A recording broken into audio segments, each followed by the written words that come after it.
आदेश देता है कि किसी भी तरह आइजनहाइम का खेल खत्म किया जाए।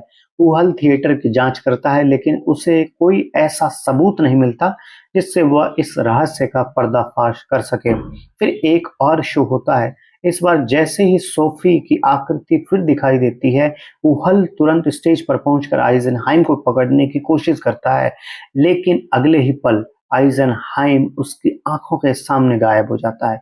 यहीं से वूहल को एहसास होता है कि वह अब तक सिर्फ जादू नहीं बल्कि एक बहुत बड़ी योजना का हिस्सा देख रहा था। जांच आगे बढ़ती है और उसे ऐसे सबूत मिलते हैं जिनसे साबित होता है कि लियोपोल्ड सत्ता पाने के लिए किसी भी हद तक जा सकता है। वह इस बार सच छिपाने की बजाय सारी जानकारी राजा तक पहुंचा देता है। कुछ ही देर बाद सैनिक महल को चारों तरफ से घेर लेते हैं। अपने सारे राज सामने आते देखकर लियोपोल्ड समझ जाता है कि अब उसके बचने का कोई रास्ता नहीं है।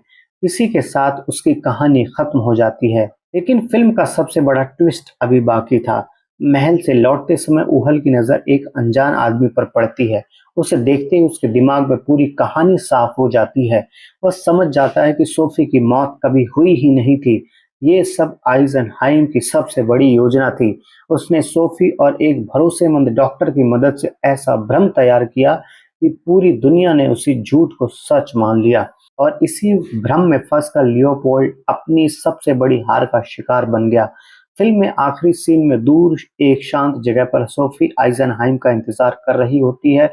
आइजनहाइम उसके पास पहुंचता है और बचपन में दिया हुआ वही लॉकेट उसके हाथ में वापस रख देता है।